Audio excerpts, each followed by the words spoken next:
Dan sahabat Suara Kebenaran, kali ini kita akan membahas topik yang sangat menarik, yaitu mengenai sistem pemerintahan berdasarkan UUD 45, apakah perlu diganti? Nah, ini ada pernyataan dari mantan Ketua MPR Bambang Susatyo, bahkan pernah memberikan pernyataan bahwa UUD 45 bukan kitab suci. Kembalikan MPR. Ya.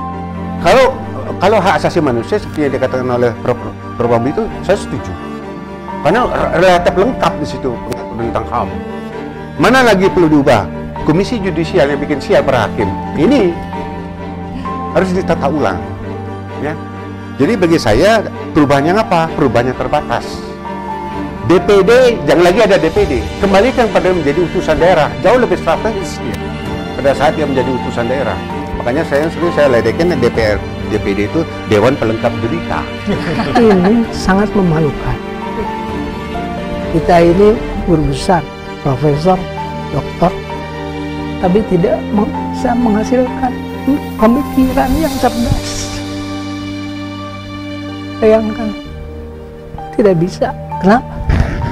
Nah, ini yang jadi pertanyaan kita, sehingga kita berada dalam perkembangan negara, ya, mengisi pemerintahannya dengan prinsip trial and error. Trial and error. Sampai kapan? Rakyat kita ini udah cukup menderita.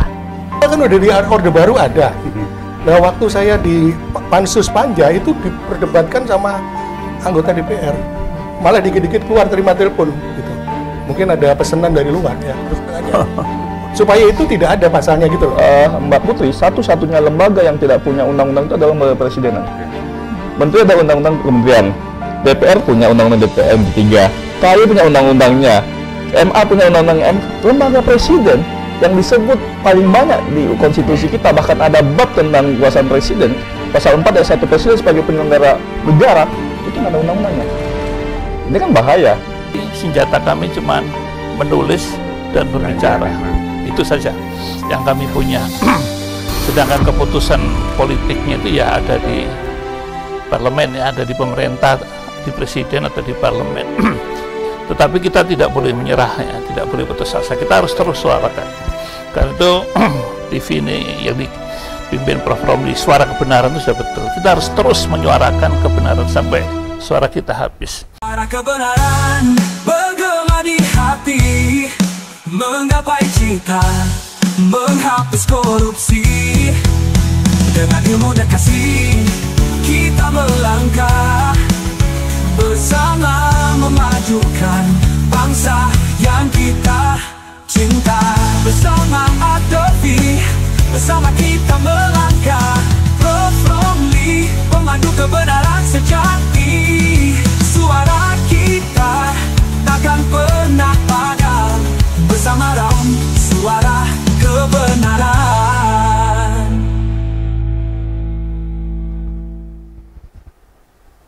Halo, apa kabar sahabat Suara Kebenaran? Senang sekali ADR TV kembali menjumpai Anda dalam program Suara Kebenaran, program yang selalu menyuarakan kebenaran di tengah fenomena hukum yang ada di masyarakat. Kali ini bersama saya Anastasia Putri dan tentunya ditemani oleh Prof. Romli. Hari ini juga sudah hadir. Halo, apa kabar Prof? Baik. Alhamdulillah. Baik, dan sahabat Suara Kebenaran, kali ini kita akan membahas topik yang sangat menarik, yaitu mengenai sistem pemerintahan berdasarkan UUD 45, apakah perlu diganti? Nah, ini ada pernyataan dari mantan Ketua MPR Bambang Susatyo, bahkan pernah memberikan pernyataan bahwa UUD 45 bukan kitab suci, sehingga tidak boleh dianggap tabu, sehingga jika ada kehendak untuk dilakukan penyempurnaan melalui proses amandemen. Namun dalam dinamika perdebatan perubahan UUD 45 ini seringkali dikaitkan dengan kepentingan politik, sehingga harus diingat bahwa konstitusi bukan properti pribadi yang bisa diubah sesuai dengan selera sendiri tanpa melibatkan rakyat. Dan untuk membahas Suara Kebenaran hari ini telah hadir sejumlah narasumber kita yang luar biasa hebat, para guru besar kita. Yang pertama saya perkenalkan ada Profesor I. Gede Panca Astawa, Guru Besar Hukum Tata Negara dari Unpad. Apa kabar Prof? Baik. Sehat Prof? Sehat. Semangat ya, Prof. Baik, selanjutnya saya perkenalkan juga ada Dr. Ahmad Reddy SH, MH, pengajar program Pasca Sarjana Universitas Borobudur. Mas Reddy, apa kabar? Alhamdulillah, baik. Terima kasih Putri, sudah baik. hadir di sini. Siap. Dan saya perkenalkan juga ada Prof. Dr. Satya Arinanto dari Fakultas Hukum Universitas Indonesia. Iya. Dan terakhir ada Profesor Dr. Basuki Rekso Wibowo, guru besar dari UNAS. Prof. Bas, apa kabar? Alhamdulillah, baik. Baik, terima kasih. Bapak-bapak sudah hadir di Suara Kebenaran, kita akan menyuarakan mana nih yang benar. Prof. Romli terutama yang saya ingin tahu, Prof, kenapa sih tertarik untuk mengambil tema ini hari ini? Oke. Jadi begini, munculnya ide pemikiran tentang diskusi dengan topik yang namanya Undang-Undang Dasar 45 dengan pertanyaan apakah masih perlu dirubah. Ya, itu juga berangkat dari pengalaman, pengamatan saya, ada 4 kali perubahan Undang-Undang Dasar 45 ya. Dan walaupun telah 4 kali dirubah, walaupun sudah ada bab 10A mengenai hak asasi manusia yang sebetulnya sangat mulia itu ya, dan bagi orang hukum, bagi negara hukum itu sangat penting, toh masih ada ya semacam tanda petik ya cemoohan bahwa perubahan-perubahan ini kebablasan. Nah, jadi dianggap kebablasan lah. Jadi dari situ saya melihat ada 2 pola pemikiran. Yang satu bertahan pada Undang-Undang Dasar 45 sesuai dengan aslinya. Yang lain berangkat dengan perubahan-perubahan bahwa negara kita ini telah termasuk civil society. Jadi peranan pengaruh civil society ternyata kadang-kadang dalam beberapa perkara hukum lebih besar ya daripada pengaruh lembaga penegak hukum. Nah, ini masalah. Jadi pertanyaan-pertanyaan apakah memang perlu ada perubahan, bagaimana seharusnya, yang bagaimana seluruh-seluruhnya sebenar-benarnya masalah-masalah yang menyangkut Undang-Undang 45 ini, makanya kita sekarang duduk berdiskusi mengenai ini. Kita duduk dan berdiskusi. Menarik nih, Prof. Satya. Kita tadi Prof. Romli sudah mengatakan kita sudah 4 kali ya perubahan UUD 45 ini. Kalau berdasarkan sejarah dan juga perjalanan sistem pemerintahan di Indonesia, sebenarnya yang Prof. Satya lihat seperti apa? Jadi pertama begini, kalau yang pernah saya ikuti, perubahan itu secara teoritis bisa dilakukan dalam 2 kerangka. Pertama, perubahan di dalam Undang-Undang Dasar. Yang kedua, perubahan di luar Undang-Undang Dasar. Atau istilahnya itu within the groundwork. Jadi kalau yang perubahan di dalam Undang-Undang Dasar, seperti yang disebutkan Prof. Romli, walaupun sebenarnya kalau saya menghitungnya 3 kali, jadi yang Konstitusi RIS 49, Undang-Undang Dasar sebentar 50, yang UUD 45 itu kembali ke UUD 45 karena ditugaskan bikin Undang-Undang Dasar baru, tidak berhasil dia konstituannya gitu. Dia kembali. Jadi yang kembali nggak saya hitung berubah sebenarnya. Ya antara berubah kan materinya sama. Yang sudah itu, baru yang keempat ini. Kalau yang di luar itu banyak, ada 9 saya hitung. Di antaranya adalah pembatasan presiden dan wakil presiden itu awalnya masa jabatannya itu dengan TAP MPR setelah reformasi. Terus zaman Orde Baru itu ada pemberian wewenang yang luar biasa pada Presiden Soeharto untuk mengambil segala tindakan yang dianggap perlu dalam rangka mensukseskan pembangunan nasional. Jadi itu seperti super semar sebenarnya, cuma ada dalam TAP MPR dan beberapa lagi. Ada dalam artikel saya hitung ada 9 gitu. Nah, tapi yang orang memang lihat itu yang perubahan Undang-Undang Dasar di dalam Undang-Undang Dasar. Nah, kemudian kedua kaitannya dengan sistem pemerintahan. Nah, kalau kita lihat dari UUD 45 awal itu kan campuran, karena kita mengenal 3 macam kan, presidensial, parlementer, dan campuran atau mix atau hybrid. Jadi yang pertama itu dulu kuasi presidensial, terus kita pernah kuasi parlementer, terus balik lagi ke kuasi presidensial begitu. sampai sekarang kuasi presidensil. Nah, waktu perubahan yang reformasi itu salah satunya adalah mempertegas sistem presidensil, gitu maksudnya. Jadi dia sebenarnya mau dari kuasi itu lebih berat ke presidensil, itu yang tertulis ya. Tapi saya juga bingung karena ketika Presiden Abdurrahman Wahid ya setelah Bu Mega itu dia sudah ada istilah kabinet 4 kaki begitu. Jadi yang partai-partai pendukungnya itu ada 4 partai politik gitu. Makanya disebut partai kabinet 4 kaki. Terus berikutnya ini terus sampai sekarang ini makin nggak karu-karuan ya, terus terang saja gitu. Presidensilnya nggak karu-karuan maksud saya. Yang katanya mempertegas itu tadi. Ini pandangan saya loh ya. Jadi makin akhirnya ya pemilu itu hanya nanti kira-kira yang menang mana, nanti saya tinggal, kalau saya ketua umum partai ya, wah saya ikut yang kira-kira menang aja gitu. Yang sana nggak mau ikut ya udah jadi oposisi, dianggapnya begitu. Padahal seharusnya tidak demikian gitu loh, kalau mau membangun yang tadi yang mempertegas sistem presidensil yang sebenarnya itu begitu, harusnya begitu. Nah itu sementara begitu refleksi saya, mungkin ada yang lain lagi gitu. Ya, Prof. Sote, jadi makin belum jelas ya. Makin nggak jelas. Nggak karu-karuan. Yang mempertegasnya lo ya. Oke. Masalah orang mau koalisi ya terserah. Itu kan politik gitu. Baik, kalau menurut Prof. Gede, menurut Bapak ini masih relevan nggak sih sekarang Undang-Undang UUD 45 kita ini terhadap sistem pemerintahan di Indonesia? Ya sebetulnya kalau kita flashback sejenak, ya, kalau bicara tentang sistem pemerintahan, ya jujur harus diakui bahwa ketika founding fathers kita itu menentukan atau mencoba untuk membangun satu sistem pemerintahan, apakah parlementer ataukah presidensial, pada saat itu memang ada referensi yang dirujuk, ya. Di antaranya konstitusi Amerika Serikat, termasuk juga praktek yang ada di Eropa Barat pada saat itu. Dan juga tidak lupa berkaitan dengan stelsel pemerintahan asli kita. Mana kira-kira yang pas untuk Indonesia itu? Nah, dari referensi yang digunakan oleh founding fathers kita, jatuh pada pilihan sistem pemerintahan presidensial. Dalam arti non-parliamentary eksekutif atau fixed eksekutif sebetulnya. Apa maksudnya ini? Agar nanti pemerintahan itu, di mana presiden sebagai penyelenggara pemerintahan tertinggi atau kepala eksekutif itu benar-benar dalam posisi yang kuat dan stabil. Maksudnya kan begitu. Nah kemudian dibangunlah jaring-jaring pengaman agar presiden ini tidak mudah dijatuhkan. Meskipun sekarang ini muncul kemudian pranata impeachment. Kalau misalnya ada larangan yang digariskan dalam konstitusi kita itu ditabrak oleh presiden. Ya.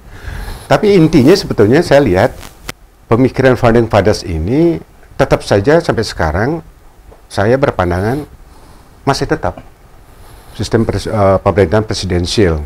Dengan unsur-unsur kita lihat bahwa presiden tidak bertanggung jawab pada badan legislatif. Kemudian presiden memegang masa jabatannya tertentu, ditentukan oleh konstitusi kita. Dan termasuk kabinet-kabinet atau para menteri sepenuhnya diangkat dan diberhentikan oleh presiden. Beda dengan parlementer kan? Kalau parlementer tentu saja namanya parliamentary eksekutif, ya di mana eksekutif bertanggung jawab kepada badan legislatif, pada parlemen. Kalau kita tidak kan. Nah persoalan bahwa kemudian dalam praktek banyak sekali muncul partai-partai politik ini terkait dengan persoalan berperannya mereka di DPR nanti.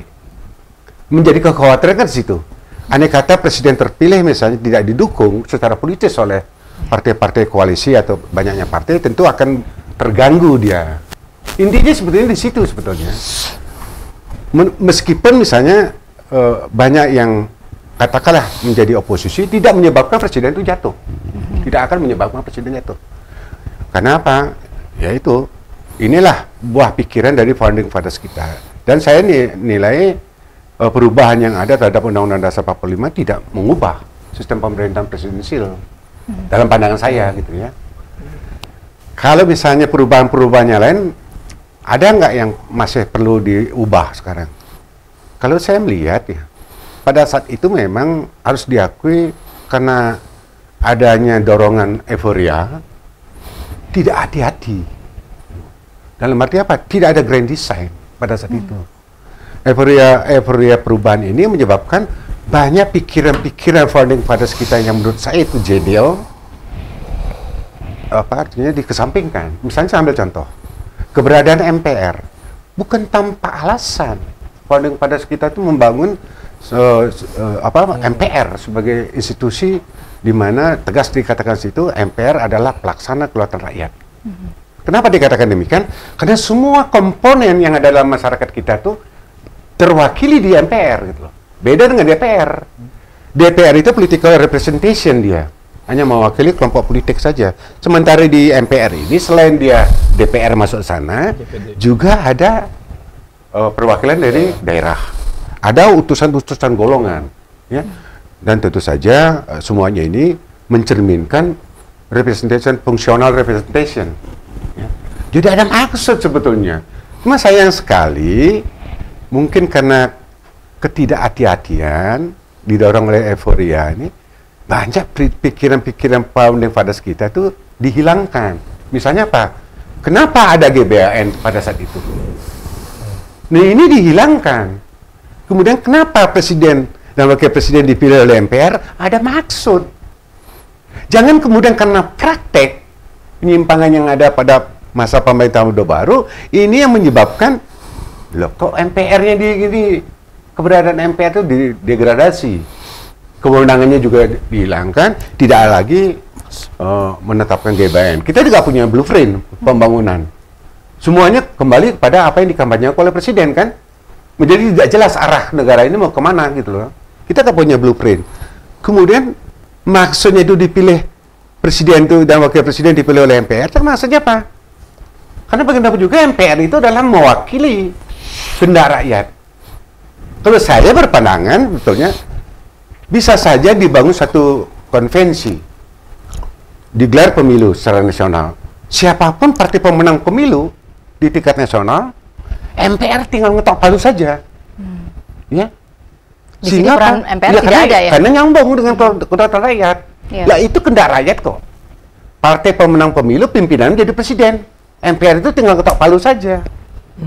Daripada sekarang begini, jelas saja saya bukannya saya menentang pemilihan secara langsung. Ya banyak yang kita rasakan kan dampak negatifnya dibandingkan positifnya. Jauh lebih banyak mudaratnya daripada manfaatnya, udah saya jujur aja saya katakan. Jadi untuk pemerintahan sekarang, menurut ya. Bob. Nah, hal yang begini ini tidak dipikirkan dengan hati-hati ketika diubah konstitusi kita. Nah, kalau saya ditanya sekarang, bagian mana dari konstitusi kita yang mau diubah? Kembalikan MPR. Ya. Kalau hak asasi manusia seperti yang dikatakan oleh Prof. Ramli itu, saya setuju. Karena relatif lengkap di situ pengaturan tentang HAM. Mana lagi perlu diubah? Komisi Yudisial yang bikin sial para hakim ini harus ditata ulang, ya.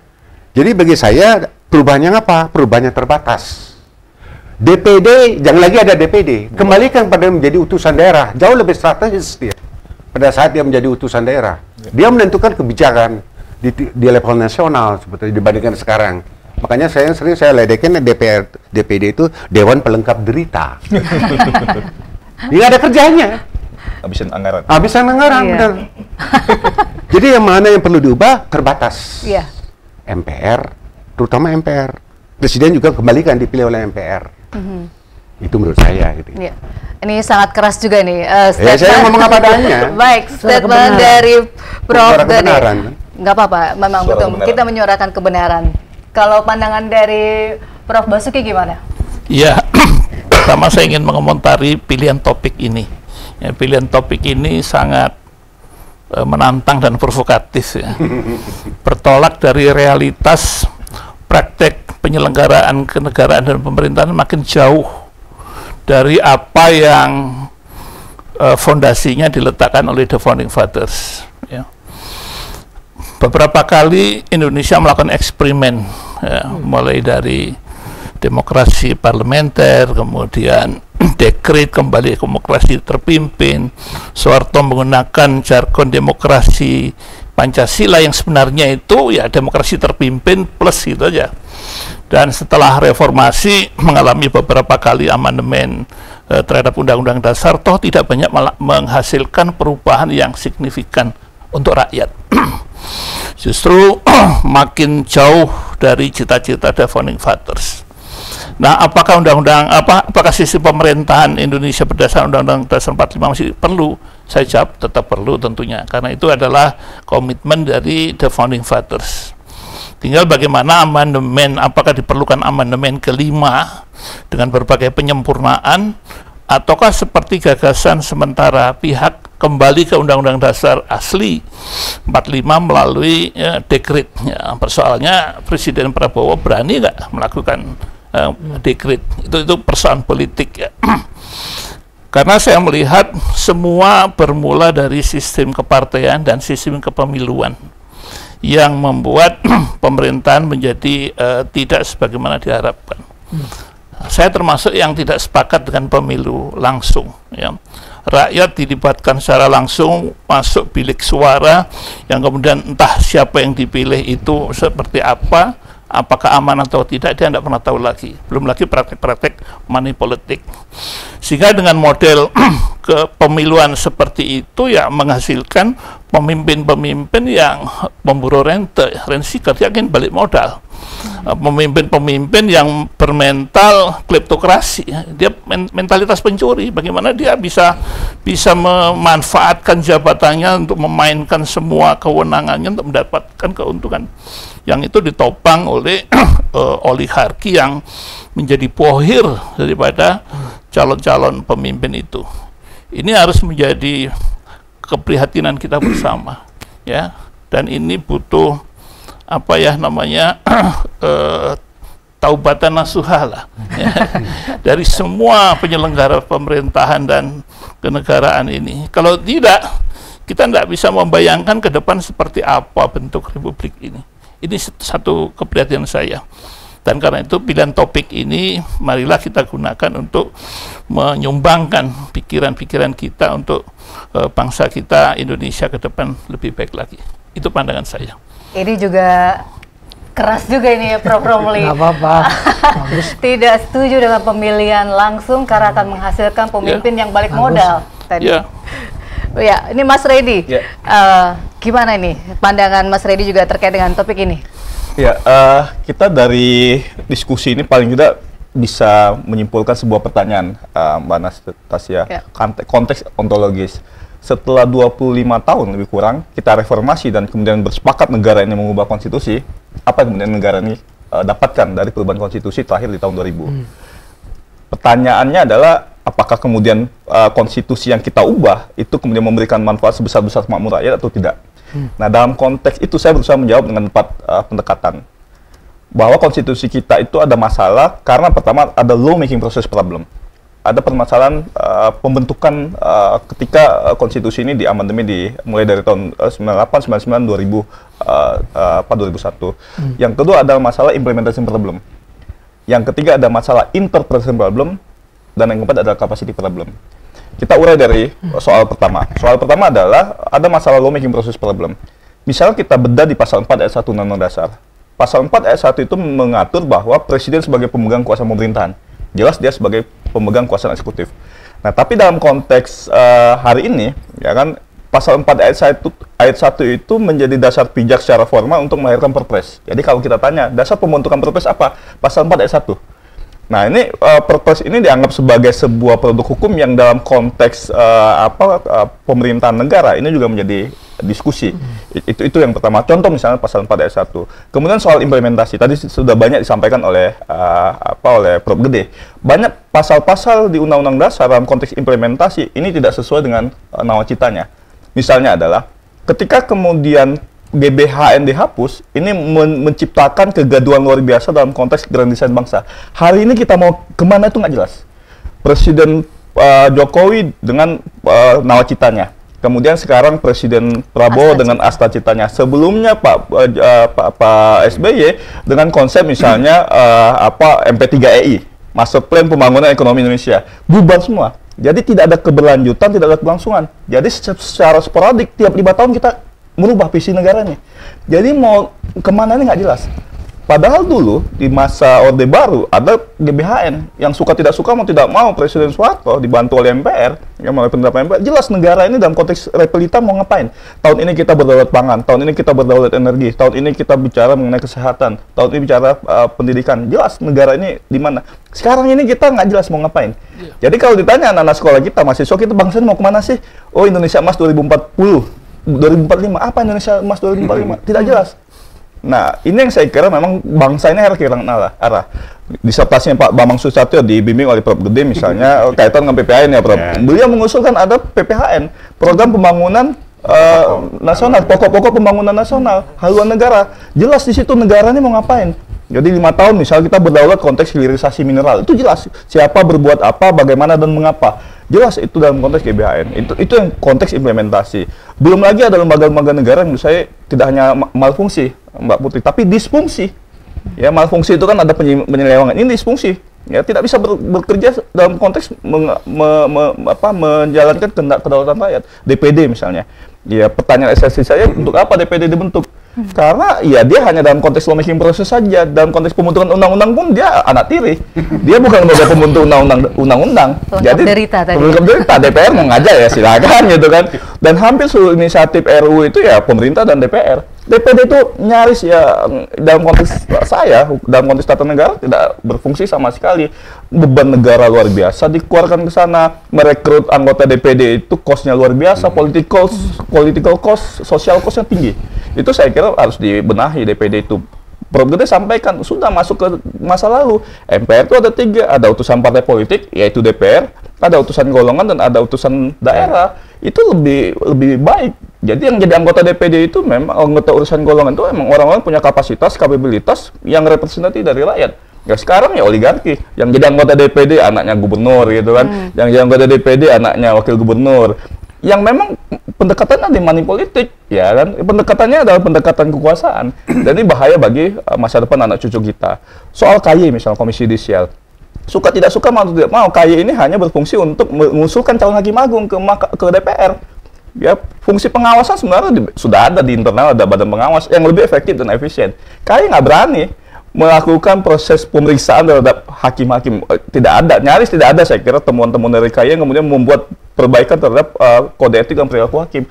Hanya sebagai tukang rekrutmen saja ketika ada calon hakim agung yang pensiun ya, Prof. Itu saja. Kalau itu ya saya kira ya MA sendiri sudah lebih paham bagaimana merekrut calon-calon hakim agung. Jadi banyak pasal-pasal di konstitusi yang menurut saya ya tadi ada masalah kapasiti. Ada lagi soal interpretasi, Mbak. Banyak pasal-pasal di Undang-Undang Dasar juga masalah interpretasi. Dan yang terakhir adalah kapasitas. Suka tidak suka, mau tidak mau, kita pernah berdebat misalnya perpanjangan masa jabatan presiden 3 periode. Itu masalah interpretasi. Dan ini bahaya bagi kedaulatan rakyat dan bagi dalam konteks keberlanjutan konstitusi. Kemudian kita berdebat misalnya kaitan dengan konstitusi soal interpretasi bagaimana tadi itu memperluas kewenangan lembaga-lembaga negara itu melalui berbagai macam produk hukum. MPR misalnya diberikan kewenangan selain mengubah dan menetapkan undang dasar, nanti menetapkan dan memberhentikan presiden, ada kewenangan 4 pilar misalnya. Mana sumber hukumnya? Melalui Undang-Undang MD 3. Ini kan nggak boleh sebenarnya. Ada kemudian penyimpangan kewenangan, penyimpangan pembentukan kewenangan di luar Undang-Undang Dasar. Dan ini saya kira memang harus dibenahi agar negara ini jelas bagaimana kemudian memiliki konstitusi yang konstitusi itu memang ya tadi sebagai sebagai bintang pemandu kemana negara ini akan berjuang, begitu, Mbak Putri. Ya, menarik. Lagi-lagi saya mengutip pernyataan tadi Prof. Basuki yang topik ini sangat menantang dan provokatif. Prof. Romli, kita nggak mau jadi provokator aja nih, tapi kita juga harus jadi solutor gitu ya. Kita harus bisa memberikan solusi. Kira-kira apa sih sebenarnya yang harus kita lakukan gitu? Karena kalau kita lihat juga pemerintahan sekarang ini baru 1 bulan berjalan, tapi kayaknya sudah bicaranya 2029. Gitu, orang sudah sibuk tadi ya bagaimana nanti melenggangkan kekuasaan kembali di 5 tahun ke depan. Nah, apa nih solusi dari Prof. Romli? Jadi saya senang sekali hari ini karena sebagai provokator berhasil. Diskusinya makin hangat, makin tajam. Ya. Kenapa begitu? Karena memang perlu, ya, suara kebenaran ini perlu memang menghangatkan situasi, mencari solusi. Katakan yang benar itu benar, yang keliru-keliru.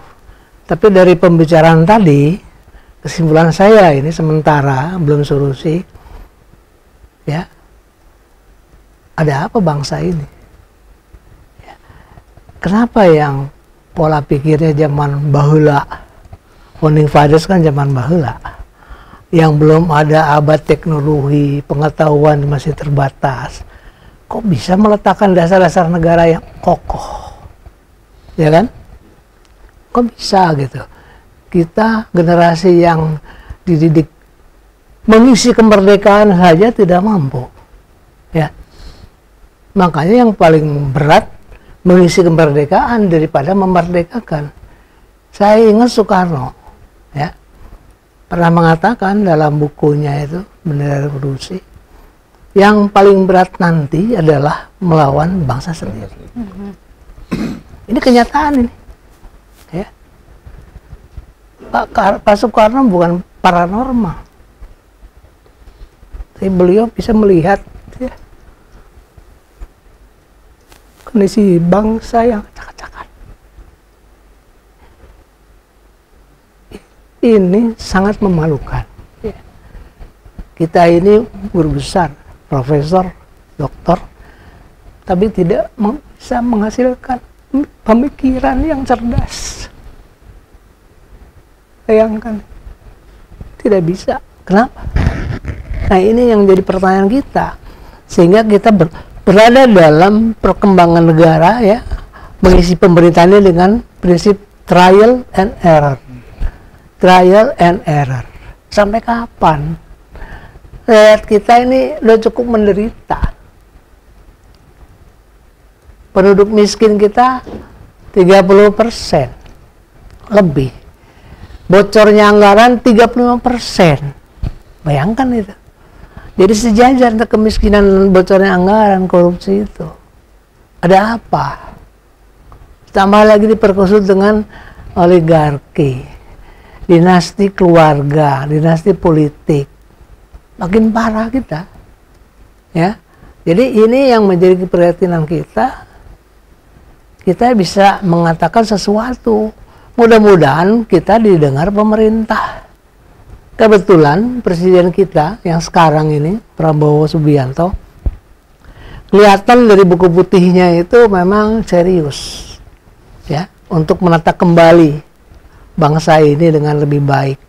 Antara lain, sumber kemiskinan itu korupsi. Tegas dikatakan. Bukan ekonomi korupsinya, tapi korupsi itu ekses dari ekonomi sebetulnya, ya kan? Harusnya kan perekonomiannya mau kemana kita, gitu. Sementara kita mengatakan ekonomi kita Pancasila, demokrasi, ya kan? Tapi yang kita lihat, kita ekonomi berhutang lebih banyak dari menghasilkan piutang produksi. Pertanyaan kita nih, karena ini terus terang, ini dilihat. Jadi ya, saya berpikir, ya, saya kira kita harus paham semua bahwa ini penting, ya. Mudah-mudahan ada solusi yang terbaik bagi bangsa ini. Demikian. Luar biasa, Prof. Hamdi. Saya sampai ini terharu juga, ya, Bapak berkaca-kaca melihat, sedih prihatin melihat kondisi bangsa kita saat ini. Nah, tadi Bapak mengatakan apa sih yang bisa para guru besar ini berikan? Prof. Satria, kira-kira kalau Bapak bisa ikut menyumbang pemikiran Bapak sebagai seorang guru besar, apa yang ingin Bapak sumbangkan? Ya, sebenarnya begini, saya sejak reformasi itu udah ikut langsung, tidak cuma nyumbang. Apa menyampaikan pemikiran itu, ya, sejak tadi perubahan mendasar. Saya anggota tim ahli bidang hukum, ya, ketua oleh almarhum Profesor Yusuf Matri. Itu juga menyumbang pemikiran, karena waktu itu kami juga sadar bahwa hasilnya itu nanti akan penting. Dan jujur aja, itu pengalaman legal drafting macam-macam juga tidak mudah ketika kita mendrafting konstitusi. Ini saya kerjakan sendiri waktu itu, ngetik sendiri, ikut ngetik, ikut konsep, segala macam, ya. Ya, misalnya begini, saya kasih contoh. Waktu mau memindahkan pasal negara hukum dari penjelasan ke batang tubuh, itu berdebat berhari-hari, baik di dalam tim bidang hukum maupun tim politik, politik. Misalnya maunya orang tim ahli bidang politik, ya udah sebetulnya Indonesia negara hukum.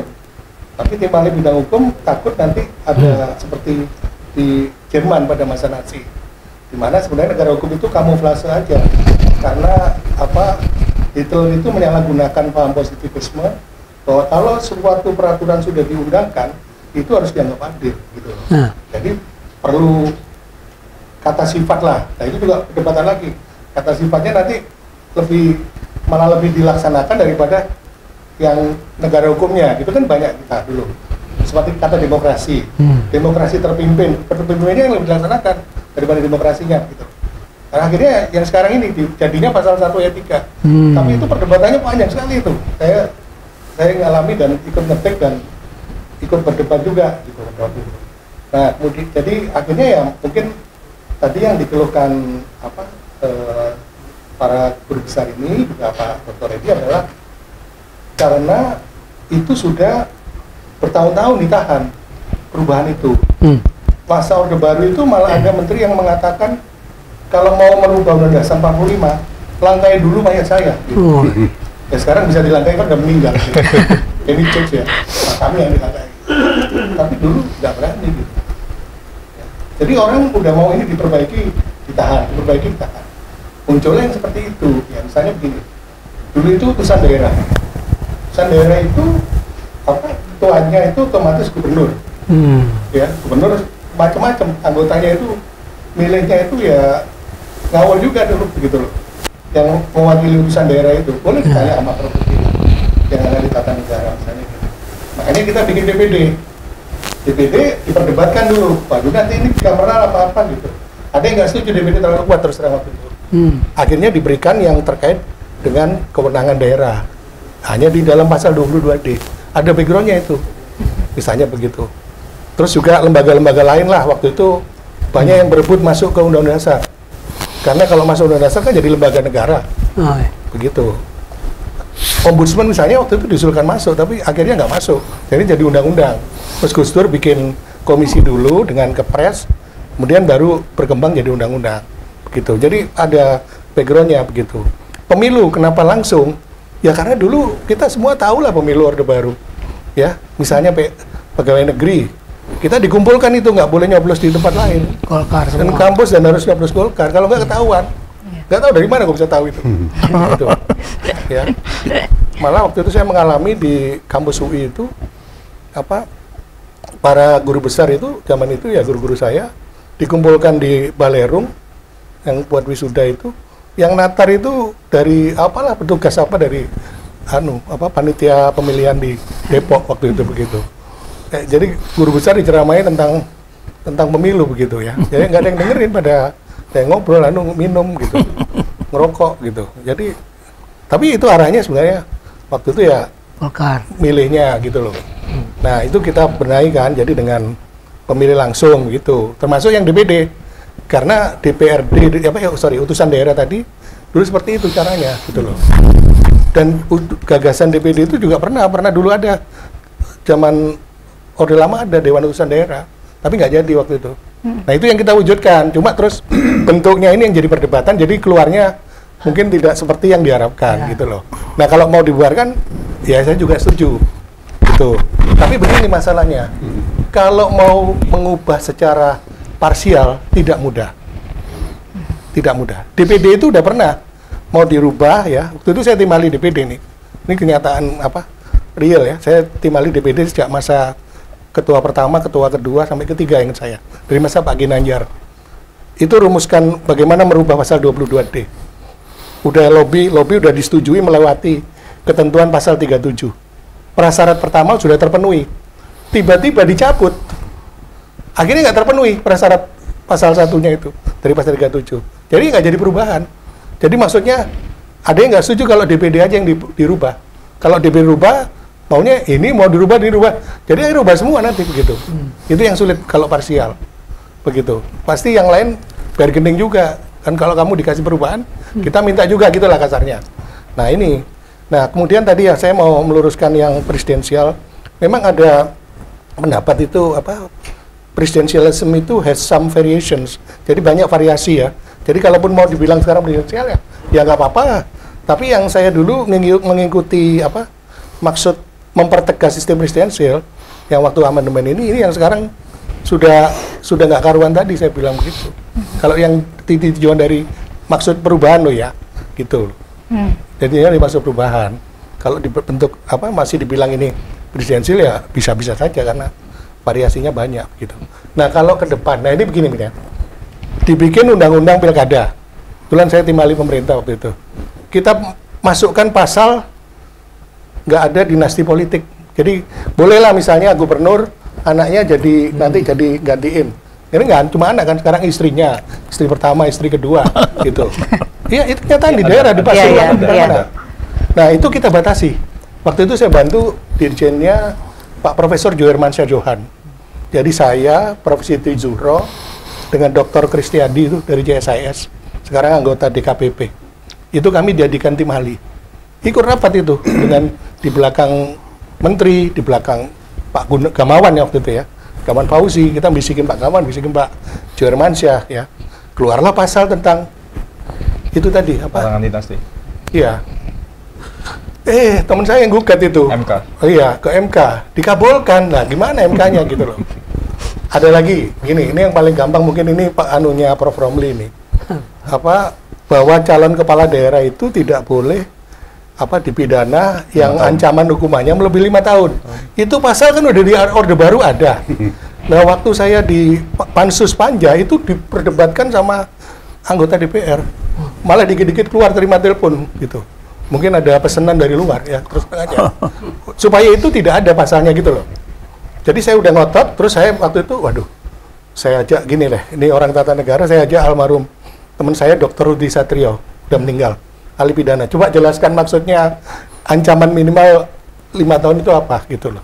Jadi walaupun dia diancam akhirnya dihukum 1 tahun, 2 tahun, tetap aja kalau ancamannya 5 tahun nggak bisa jadi calon, kan bagus itu, gitu kan bagus kan. Ada DPR yang bilang gini, Tuhan aja mau pengampun Pak katanya gitu. Habis itu MK-nya Pak Mahfud malah itulah saya pikir gimana ini gitu malah dikabulkan. Malah orang pernah korupsi boleh asalkan mengumumkan bahwa saya pernah ditahan begitu. Saya calon kepala daerah tapi saya pernah jadi narapidana. Apa benar itu sebenarnya? Kalau saya enggak, kita kan nyari orang bersih gitu loh.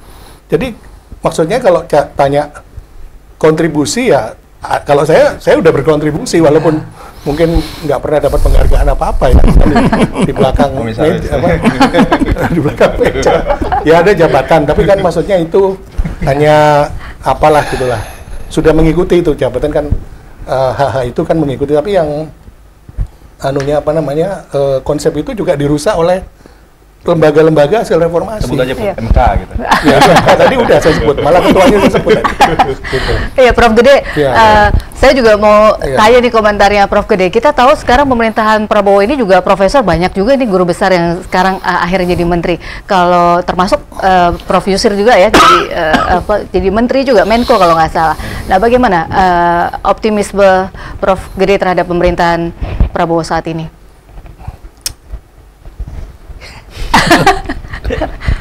Ya, agak susah juga harus mulai dari mana. Gini, kita melihatnya ke depan dulu deh. Dalam rangka menyongsong Indonesia Emas. Apapun yang terjadi sekarang ini harus diakui, langsung tidak langsung adalah dampak dari perubahan amandemen konstitusi kita. Diakui atau tidak ya. Nah, persoalannya apa sekarang? Kalau kita masih komit menjadikan konstitusi kita sebagai supreme law of the land, hukum dasar tertinggi di negara kita, mau tidak mau untuk membenahi kondisi sekarang dan menyongsong ke depan, coba kita tata ulang. Ya, apa yang perlu kita tata ulang? Masing-masing cabang kekuasaan kita lihat. Cabang kekuasaan legislatif, MPR, seperti tadi saya katakan, kembalikan MPR pada posisi semula, ya. Termasuk DPD balik lagi menjadi utusan daerah. Artinya apa? Orang akan bertanya, lantas sistem perwakilan kita itu model apa? terlepas dari sistem perwakilan yang ada, apakah bikameral atau multikameral, sebetulnya dengan kembali posisi MPR seperti semula, itu kita bisa harapkan apa?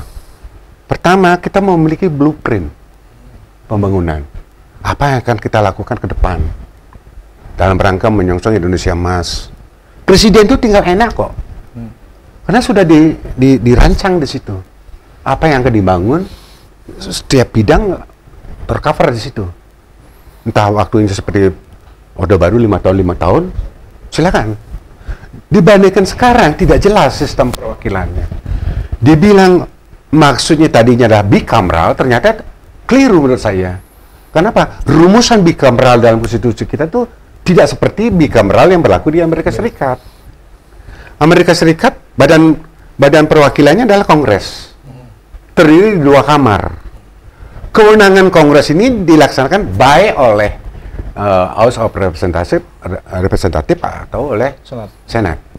Kalau kita tidak, MPR itu terdiri dari anggota. Sebetulnya bicara bikameral itu bukan anggotanya dipersoalkan di situ sebetulnya, institusinya gitu loh, badannya.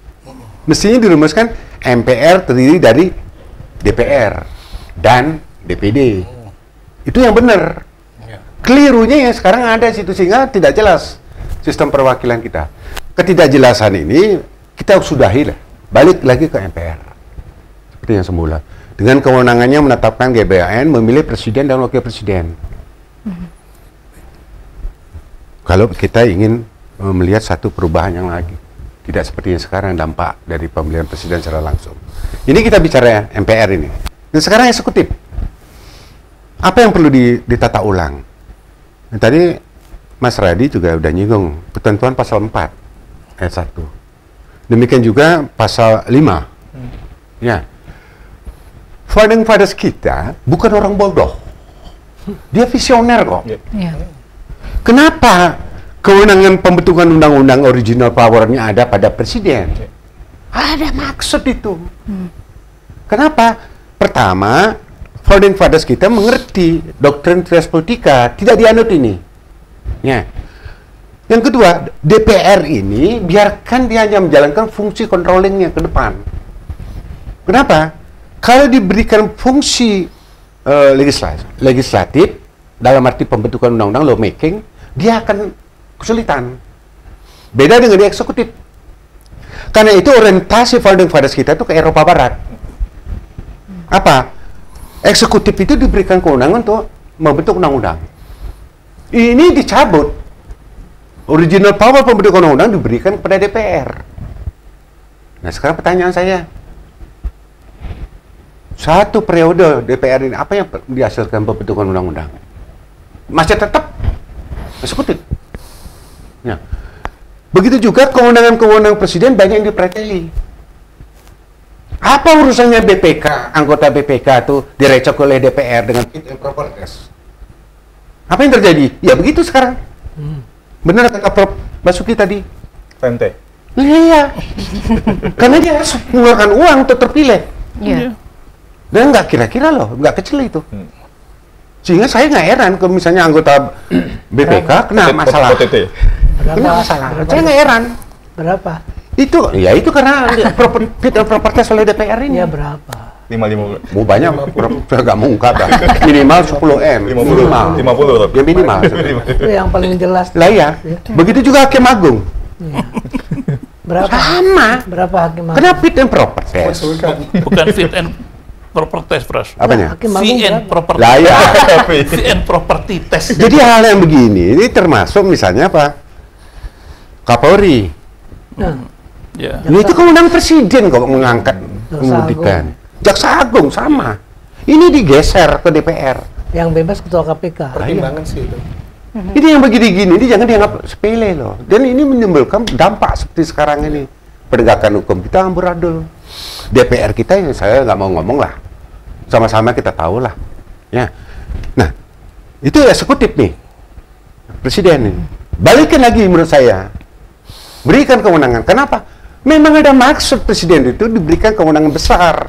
Tapi bukan absolut. Tujuannya apa? Biar dia kuat dan stabil menyelenggarakan pemerintahan. Nah, sekarang kita bergeser ke cabang kekuasaan kehakiman. Apa yang perlu dibenahi? KY. Walaupun dia hanya sebagai institusi penunjang, state auxiliary kan, penunjang. Tetapi dia diberikan kewenangan mengawasi. Tapi ketika dia mengawasi tidak diberikan kewenangan polisional menindak. Bukan Prof, itu kan dipotong sama MK juga. Lah iya. Ini kelirunya di situ. Kalau memang mau memperbaiki, berikan kewenangan untuk menindak kayak ini. Punya kepentingan juga supaya dia tidak Ya, diawasi. paling tidak bisa mengerem praktek-praktek mafia peradilan gitu loh. Karena itu makanya saya bilang, silakan ubah lagi konstitusi kita. Yang mana yang perlu diubah? Masing-masing cabang ini perlu dibenahi, ditata ulang lagi. Jadi karena itu makanya saya nggak mau menjawab sekarang ini. Gimana kepembentukan kabinet begitu gemuknya? Bukan menggemuk menghindar ini. Menjadi efektif atau efisien? Staf-staf khususnya juga banyak sekali, belum lagi utusan khusus presiden juga. Apalagi begitu, banyak sekali, gemuk sekali. Ya. Yang sedikit aja susah bekerjanya, apalagi yang banyak begini. Persoalannya apa? Akan terkendala persoalan koordinasi. Ya.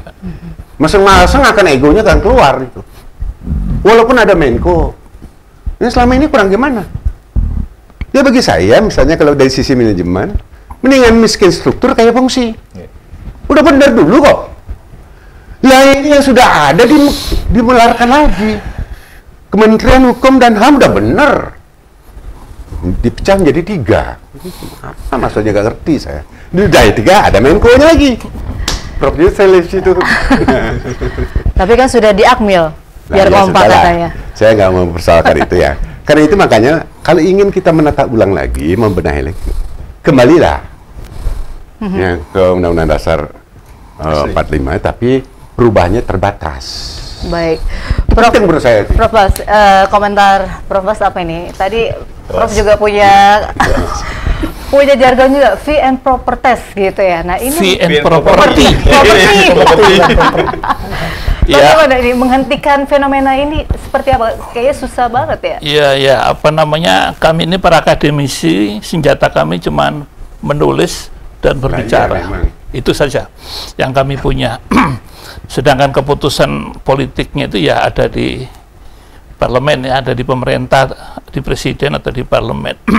Tetapi kita tidak boleh menyerah, ya, tidak boleh putus asa. Kita harus terus suarakan. Karena itu TV ini yang dipimpin Prof. Romli, suara kebenaran itu sudah betul. Kita harus terus menyuarakan kebenaran sampai suara kita habis. Nah, memang mengubah kembali Undang-Undang Dasar ya seperti apa yang diidealkan itu harus kita sadari bersama, tentu tidak mudah ya. Tentu berhadapan dengan mereka yang sudah berada di zona nyaman, situasi mereka yang menikmati situasi amburadul ini ya kan berada di zona nyaman. Kalau mau diubah mereka akan kehilangan semua keistimewaan yang sudah dimiliki. Itu yang menjadi kendala utama. Bahwa apapun yang disuarakan muaranya tetap di situ, di situ. Karena mereka lah penentunya dan mereka produk dari proses-proses pemilu yang sangat masif ya, menggunakan pendekatan politik uang ya, yang tentu kualitas kenegarawanan mereka juga patut dipertanyakan ya. Mereka seperti yang tadi saya sampaikan ya, mereka mentalitas pemburu rente ya, rent seeker, kemudian oligarki, kemudian kleptokrasi itu ya melekat dalam watak-watak pemimpin yang dipilih melalui cara-cara demikian. Nah, sedangkan pemerintahan baru sekarang yang Presiden Prabowo, saya tidak menyebut wakil presidennya, cukup presidennya saja. Ya. Presiden Prabowo tentu kita wait and see ya, kita melihat bagaimana beliau mewujudkan janji-janji politiknya, terutama pemberantasan korupsi, karena dampak dari korupsi itu begitu masif ya. Dana-dana publik yang seharusnya untuk rakyat itu dinikmati oleh sekelompok kecil elit politik yang sudah kehilangan nuraninya. Ya. Kita tunggu Presiden Prabowo mewujudkan janji politiknya dalam praksis-praksis politik, entah 100 hari, entah 1 semester, kita lihat.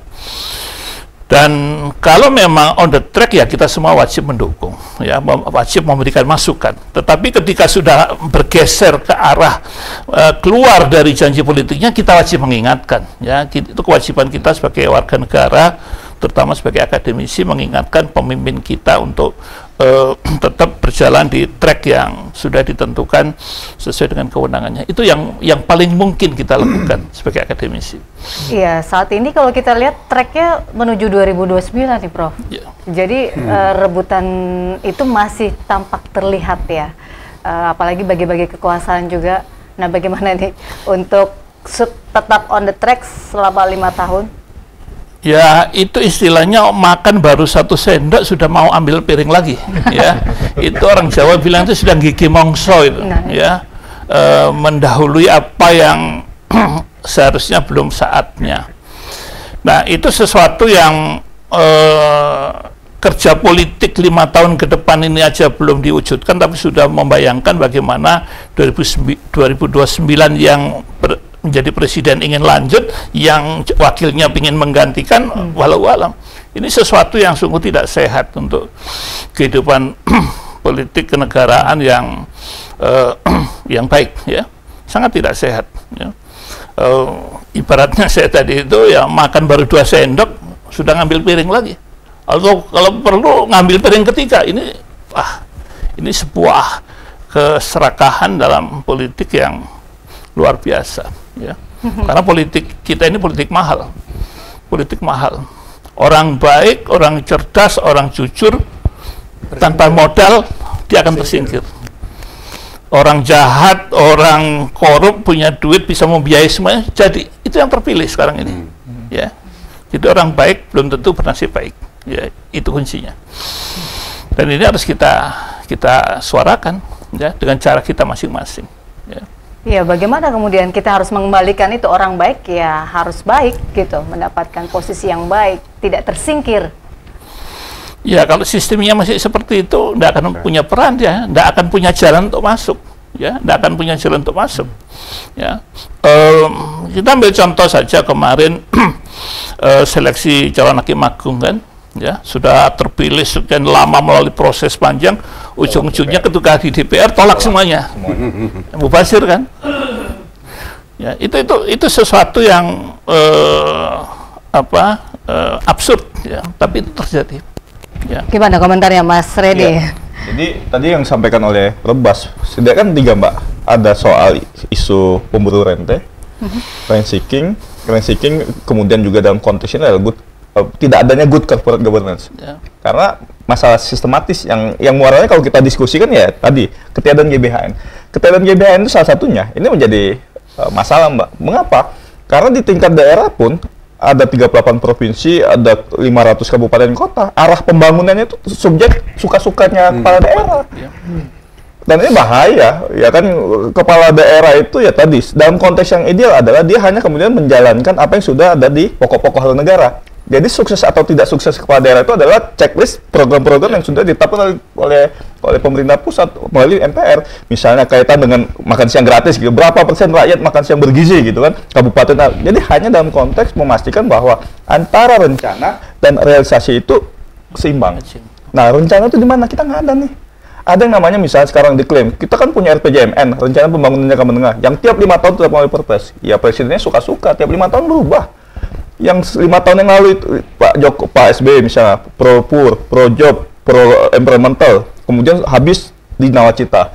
Nawacita pertama berbeda dengan Nawacita kedua. Sekarang ya Asta Cita juga kalau kita lihat lapangannya juga berbeda, hampir memberangus apa yang dibuat oleh Pak Jokowi kalau kita head to head. Artinya ketiadaan perencanaan yang berlaku sepanjang masa dalam konteks 100 tahun, misalnya gitu kan, ini dibubarkan oleh ya tadi subjektivitas visi misi. Akhirnya bagaimana? Akhirnya pemburu rente muncul, kemudian bad corporate governance muncul, kemudian masalah KKN muncul. Karena memang ya tadi bicara mengenai aspek perencanaan penegakan hukumnya tidak ada, sangat sporadik. Nah ini yang saya kira dalam konteks konstitusi hari ini ya tadi topik kita bicara mengenai bagaimana analisis evaluasi sistem presidensil. Tapi presidensil itu ditunjang oleh tadi itu berbagai macam keberadaan pasal-pasal di konstitusi, kaitan dengan fungsi DPD misalnya, kaitan dengan tadi MPR, kaitan tadi dengan KY, kaitan tadi dengan dirinya sendiri presidensil itu. Mbak Putri, satu-satunya lembaga yang tidak punya undang-undang itu adalah lembaga presidenan. Menteri ada undang-undang kementerian, DPR punya undang-undang DPR MD3, KY punya undang-undangnya, MA punya undang-undang MK. Lembaga presiden yang disebut paling banyak di konstitusi kita, bahkan ada bab tentang kekuasaan presiden, pasal 4 ayat 1, presiden sebagai penyelenggara negara, itu nggak ada undang-undangnya.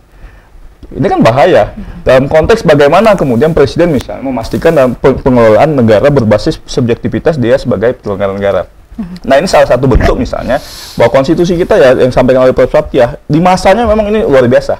Ketika ini dibentuk di amandemen 99, 2000, 2001, 2002, 4 kali kita amandemen, sangat luar biasa. Karena kristalisasi nilai saat itu ya euforia, kata Prof. Gede tadi, demikian. Tapi ketika kita uji 25 tahun, ternyata ini jauh panggang dari api. Ternyata ketika diimplementasikan, banyak moral bangsa yang rusak. Kaitan dengan pilkada langsung, saya kira rusak serusak-rusaknya. Nah, inisiatif itu misalnya dimunculkan oleh Pak SBY di periode kedua ketika beliau melengser. Jadi di 2014, DPR itu sudah sangat baik membuat undang-undang bahwa bupati, wali kota, gubernur itu dipilih langsung oleh DPRD. Sudah sangat bagus waktu itu. Tadi masukan dari timnya Pak Prof. Satya gitu kan. Sudah bagus karena ini kaitan dengan social cost, political cost, dan anggaran yang kemudian bisa ditekan. Ketika dipilih oleh DPRD, sudahlah legislatif saja yang kemudian dipilih oleh rakyat secara langsung. Karena di Undang-Undang Dasar itu Mbak Putri, yang dipilih langsung oleh rakyat itu ya hanya DPR, DPRD, dan DPD. Kepala daerah itu dipilih secara demokratis. Bahasa demokratis itu kan ya bisa dipilih langsung oleh rakyat, bisa dipilih oleh DPRD. Ya, sebenarnya sudah sangat bagus undang-undang itu. Akhirnya Pak SBY ya membuat Perpu. Ya karena waktu itu kalau hitung-hitung kalkulasi subjektivitas, oh ini Demokrat bakal banyak kalah nih kan. Karena waktu itu ya hampir DPRD itu ya dikuasai oleh partai-partai tertentu gitu kan. Tapi dalam konteks itu kita bicara ada penekanan biaya, konflik sosial cost itu tinggi, Mbak. Social cost itu tinggi ketika pilkada terjadi. Kemudian juga konteks political cost, social cost, beban negara bisa dikurangi ketika diambil oleh DPRD. Nah, misalnya kita lihat sekarang banyak praktik PJ nih, PJ kepala daerah itu. Saya lihat dia lebih genuine memimpin daerah. Ya Jawa Barat misalnya. Saya lihat Jawa Barat itu bekerja itu PJ Gubernur Jawa Barat. Kemudian Sumatera Selatan Pak Ellen Setiadi bekerja fokus pada pembangunan. Dia tidak punya kepentingan politik dengan partai politik. Dia tidak punya kepentingan bayar hutang. Fokus dia adalah membangun kerja saja. Dia membangun misalnya 8 program pembangunan Sumatera Selatan. Fokusnya kerja. PSN mangkrak diselesaikan. Kemudian pembangunan food estate. Nyetak sawah sebanyak-banyaknya. Karena dia nggak punya beban sosial, nggak punya beban politik, nggak punya beban modal.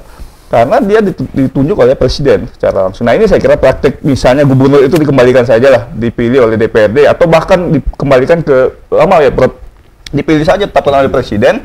Ya saya kira ini bisa lebih efektif. Nah ini Mbak, kalau ini tidak diselesaikan saya kira ya sampai sepanjang masa ya bangsa kita begini-begini saja, arah pembangunan kita tidak jelas, anak cucu kita mewarisi penderitaan yang tadi Prof. Ramli itu berurai mata. Saya pun mikirin cucu saya gimana nanti ketika melihat negara, dan saya ditanya oleh cucu saya, apa yang bapak kakek perbuat ketika negara ini kemudian bisa hancur di zamannya saya gitu kan. Generasi bapak seperti apa? Sumber daya alamnya rusak, korupsinya tinggi, tidak ada governance yang baik, pemerintahnya ugal-ugalan. Dan itu kan apa yang kita lakukan hari ini dampaknya adalah 50 tahun ke depan, Mbak Putri. Itu saya kira Mbak Putri. Jadi Indonesia cemas? Cemas. Kalau boleh saya mau nambahkan dikit. Boleh. Jadi yang RUU Lembaga Kepresidenan itu saya setuju. Bahkan saya pernah ikut waktu itu merancang. Cuma problemnya begini, setelah jadi rancangan, itu pasal-pasalnya itu ternyata diambil dari berbagai peraturan yang sudah ada dan berbeda-beda. Jadi ada yang diambil dari Undang-Undang Dasar. Ada yang diambil dari apa? Undang-Undang P3. Ya, P3 atau MPR. Jadi kemudian kita lihat waktu itu, saya ingat Direktur Perundang-undangan itu Bu Sri Hariningsih, anak buahnya Prof. Ramli ya mungkin. Waktu itu saya disuruh mereview. Lah, kalau gini udah sudah ada di sana gitu loh. Betapa lagi dibikin undang-undang. Jadi bukannya undang-undangnya nggak perlu. Materi muatannya apa? Yang belum tercantum di tempat lain. Di peraturan lain coba. rumuskan. Kalau itu ada nggak apa-apa. Ya. Jadi sebenarnya udah pernah dibuka. Betul. Misalnya saya Iya. tambahkan Prof izin. Sekarang kan eksistensi Setkap itu berubah. Iya, berubah. Karena memang ada RU lembaga presiden. Bayangkan dulu ada Seskap, ada wakil Seskap, Itu ada banyak deputi. menyesuaikan orang. Nah, gara-gara menyesuaikan orang, Gitu kan aja. presiden orang nggak ada rambu-rambu nih. Ya. Menyesuaikan Kata-kata orang, begitulah. struktur yang tadi kementerian, lembaga setingkat Ya. menteri bubar. Banyak eselon 1 akhirnya mencari tempat karena menyesuaikan dengan eselon yang ditaruh di sebagai sekretaris. Kan negara nggak bisa begitu. Ya. Nah, sehingga remnya bagaimana? Ada lembaga presidenan, bagaimana eksistensi Setnek, Setkap, Setwapres, Setmil, dan kemudian tata hubungan internal eksternal dalam konteks itu saya kira memang penting, Prof. Tidak hanya tadi, hanya kompilasi dari berbagai macam materi Tapi yang nanti ada. kalau dibuat, nanti isinya gitu lagi, coba aja bikin. Dan coba bikin kan. Nanti paling ngambil dari Perpres itu, Iya. ngambil dari Undang Dasar. Kompilasi ya. Kalau Iya, kita yang kalau bikin kita nggak begitu, bikin. Bro. Kalau kita yang bikin. Coba. Gitu, ya. Kalau ada usulkan aja. Dulu pernah, maksudnya itu kan orang-orang kan banyak bicara itu seolah-olah ada yang menghalangi. Enggak, sebenarnya udah pernah. Ini sejarahnya udah pernah. Saya ikut, saya soalnya. Cuma setelah dilihat loh, ini pasal ini ada di sana, pasal ini ada di sana. Lah buat apa lagi? Udah ada dia. Sudah ada, cuma mau Masalahnya ditarik. sekarang Prof Satya, Iya. kita itu kan hanya mengenal satu frasa yang namanya presiden dalam konstitusi kita. Iya. Presidensi itu maksudnya institusinya kah atau orang? Iya. Kalau dalam bahasa Inggris kan lembaganya itu adalah presidensi, Iya. presiden, orangnya presiden. Iya, iya, iya. Nah sekarang kalau misalnya ada keinginan untuk membuat undang-undang, Lembaga presiden. apa lembaganya kah yang mau diatur atau orangnya? Ya dua-duanya. Memang dua hal nggak bisa dipisahkan. Dua-duanya. Ada yang berpendapat begini, untuk apa ada undang-undang tentang presiden? Karena relatif lengkap diatur dalam konstitusi kita katanya. Enggak, saya setuju malah. Saya tadi bilang saya setuju ada undang-undang kepresidenan. Lah iya. Cuma Isinya. ini malah saya Isinya. kasih Ya itu. ini Materi muatannya apa? Bocorannya materi muatannya apa? Kalau mungkin Pak Reddy bisa, tapi yang tidak ada tempat lain belum diatur. Iya. Mungkin itu bisa kita ajukan, Iya. kita dukung saya. Iya. Gitu loh. Contohnya tadi, Prof, bagaimana kemudian aspek ketata laksanaan presiden sebagai kepala pemerintahan dan sebagai Ya. kepala negara. Hari ini Ya. kan kosong nih. Bagaimana presiden sebagai kepala negara dan kepala pemerintahan itu secara teori kita bisa sampaikan, tapi dalam konteks normatif ini tidak bisa dipisahkan. Kan kita misalnya Seknek sebagai kepala negara, Setkap sebagai kepala Ya, nggak pemerintahan bisa, ya. misalnya. Dalam konteks praktik kita kan begitu di lingkungan istana misalnya. Tapi kan secara normatif tidak ada. Nah, bagaimana bisnis proses, ketata laksanaan, kemudian konteks juga misalnya pengawasan terhadap institusi-institusi yang di bawah lembaga presiden, itu saya kira memang penting, Prof. Jadi tidak bicara, oh ada bab tentang bahwa presiden berhak memberikan abolisi, gerasi, dan amnesti. Kan dalam Makanya sekarang Ya. ayo kita bikin gitu loh. Ayo. Tapi ini sudah pernah ada. Harusnya jadi menteri mesesek, Prof. Satya. Prof Romli yang inisiasi nanti. Ini sudah Bikin pernah RU-nya. ada. Jadi gini, saya mau koreksi karena di masyarakat ini banyak pembicaraan ini seolah-olah itu tidak pernah ada atau seolah-olah itu dipersulit. Jadi udah pernah dibuat. Iya. Oke. Waktu zaman Pak Habibie Sekarang buat pernah lagi. dia Nggak ikut. apa-apa. Dirjennya Boleh kita buat apa lagi. direkturnya Iya, anak iya, buahnya Prof Romli waktu itu. Ya. Cuma materi muatannya apa? Apa? Itu Nah, kan. Nanti setelah waktu itu inisiasi dilihat, Prof Romli aja. Iya. iya materinya ternyata ngambil dari sana sini. Ya. Dan itu masuk akal karena kan mau dikompilasi jadi undang-undang gitu loh logikanya. Maksudnya pada waktu itu dianggap ini cocok karena dia mau ngatur presiden, berarti yang ada pengaturan presiden tempat lain dikumpulkan di sini gitu. Pemikirannya yang Iya. merancang begitu loh. Karena susah, kompilasi lebih gampang. Gampang. Cari yang mudah. Tapi itu mau nggak memungkinkan mau. nggak Prof Romli untuk kita membuat baru betul-betul? Bisa, baru? bisa. Bisa. Bisa, kenapa enggak? Kan yang penting mau Tapi dilaksanakan. tidak ada tempat udah. lain gitu. Iya. Atau yang tempat lain dicabut, dipindah ke undang-undang lah itu mungkin masuk akal. Omnibus. Kecuali undang dasar. Iya. Nantilah saya inisiasi ya. Iya. Bantu. Ya, siap Prof. Ya, mudah-mudahan. Siap bantu. Pemerintah Siap Jadi membantu. bukan hanya suara kebenaran, Ya. realita. ya, Iya, praktek betul. kebenaran. Nah, Prof. Praktek kebenaran. Ya, Prof Romli, ini menarik Ya. sekali ya diskusi kita. Prof, ini juga ada wacana. Kalau tadi bicara tentang kembalikan saja, apakah nanti ini juga ada wacana? Ini jangan-jangan kayak Orde Baru lagi nih. Nggak ada. Nah, apakah kita ingin seperti Orde Baru atau seperti apa sebenarnya nih, Prof Romli? Begini, Orde Baru sudah jelas kan latar belakang politik historisnya seperti apa, kacaunya negara ini, kita perlu eksekutif yang kuat ya, sampai presiden pun harus seumur hidup. Masih ingat nggak? Sekarang kita sudah makin pintar, cerdas, banyak profesor, doktor ya, Masa masih kembali ke zaman dulu gitu, nggak mungkin kan. Jadi saya optimis bisa, ya bisa, asal kita mau. Yang penting sekarang siapa? Kalau ikan busuk dari kepalanya ya kepalanya yang jangan busuk gitu.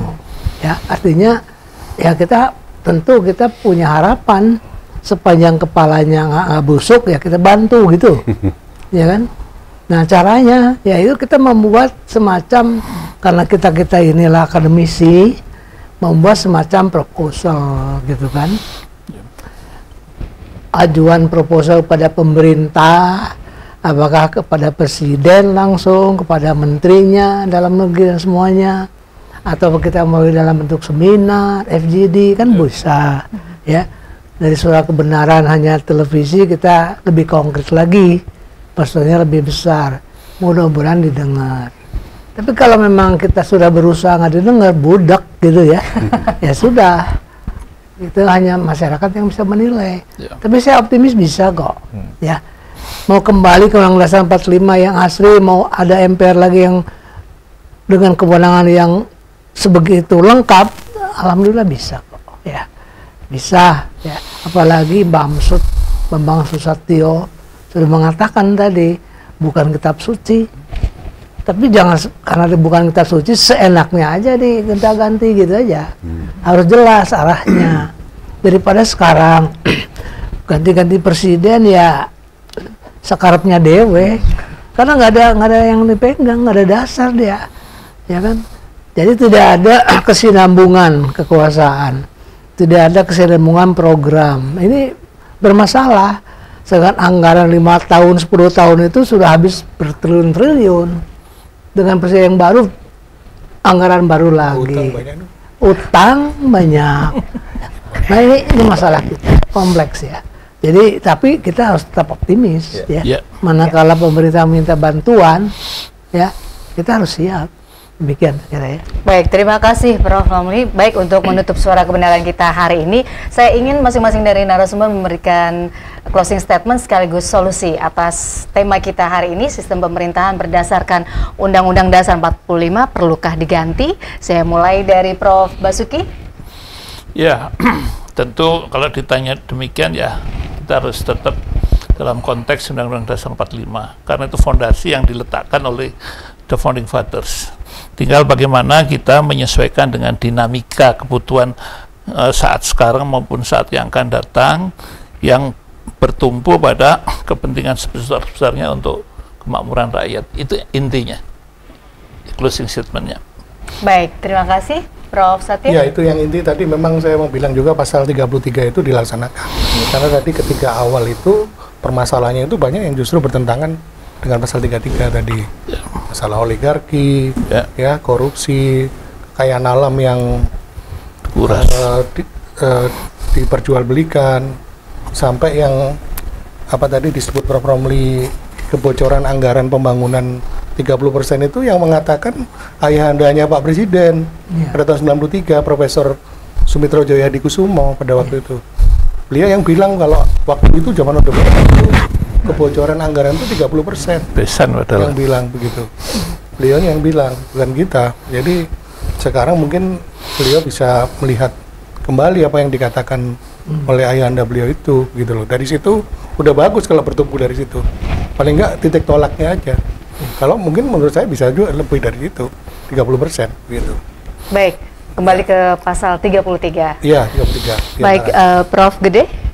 Ya, saya seperti tadi saya katakan, ubah kembali Undang-Undang Dasar 45, tapi terbatas kan.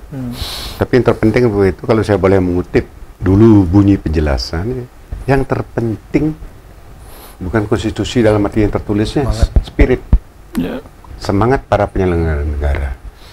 Artinya apa? Kalau semangat para penyelenggara negara itu benar-benar memiliki satu komitmen untuk membangun negeri ini, tidak persoalan bagi saya. Jadi kalau saya lebih percaya pada the man behind the gun-nya, siapapun presidennya gitu loh. Nah kalau misalnya presidennya ujung-ujungnya nanti balik lagi seperti kemarin, ya repot juga urusannya. Seperti kemarin maksud saya, bukannya sekarang gitu ya. Ya, Pak Prabowo misalnya, walaupun dalam pidatonya berapi-api, ya kita tunggu realisasi. Ya. Apa betul kan begitu nanti, biasalah ganti pemimpin, bahasa angin surga yang keluar dulu kan, biasa. Nanti berapa lama kemudian berubah lagi. Ini yang saya katakan, semangat yang penting dan komitmen untuk membangun negeri ini ke depan. Itu aja. Ubah tetapi terbatas, begitu ya, Prof? Baik. Mas Reddy, Ya. silakan.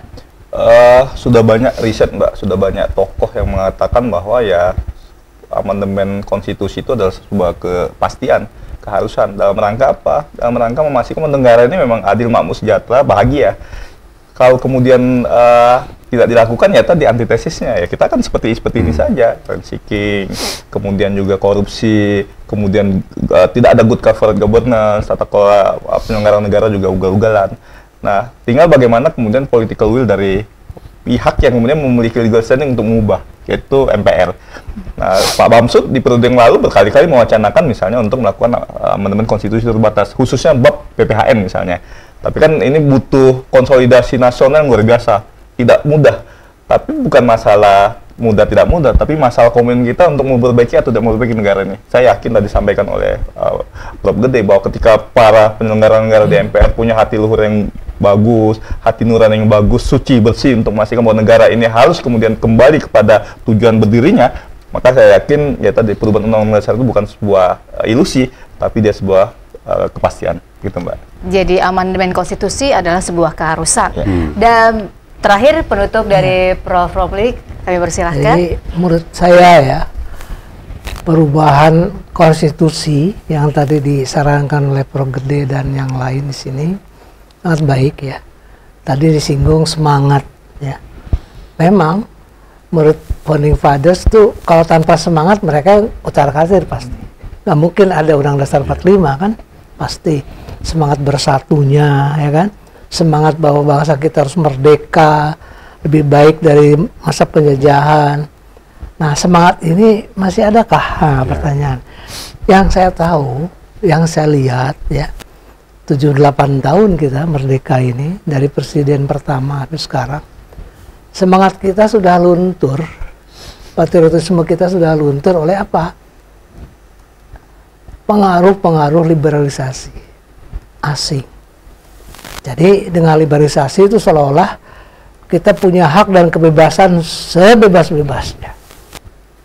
Tidak boleh diganggu hak asasi. Sehingga akhirnya ya, bab 10A Undang Dasar itu hanya ada di dalam Undang-Undang Dasar. Di dalam kenyataannya praktek, walaupun kita memiliki Komnas HAM ya, tidak berdaya. Seperti pemadam kebakaran akhirnya semua. Nah, ini masalah kita kan semangat. Semangat menjadi politisi, semangat menjadi hakim, jaksa, dan sebagainya. Liberalisasi sangat berkuasa, termasuk dalam hal materialisme, konsumerisme begitu menguat. Ya, ini masalah ideologi makin jauh. Apakah Pancasila, ideologi bangsa ini mampu mengembalikan semua itu menjadi semangat? Ya, founding fathers. Nah, ini menjadi pertanyaan bagi saya. Tapi bukan tidak bisa dijawab, tidak bisa diselesaikan. Bisa, asal memang kita mau. Bukan hanya dari kita, kaum akademisi, tapi juga dari pemimpin politik.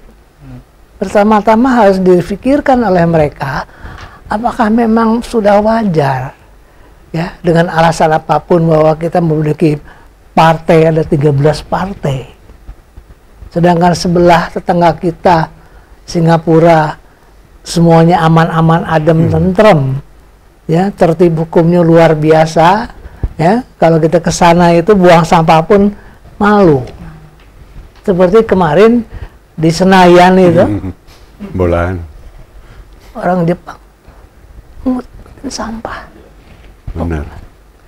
Gimana? Untuk budaya malu aja nggak malu. Orang Jepang mengutin sampah, penonton kita pada bubar karena kalah.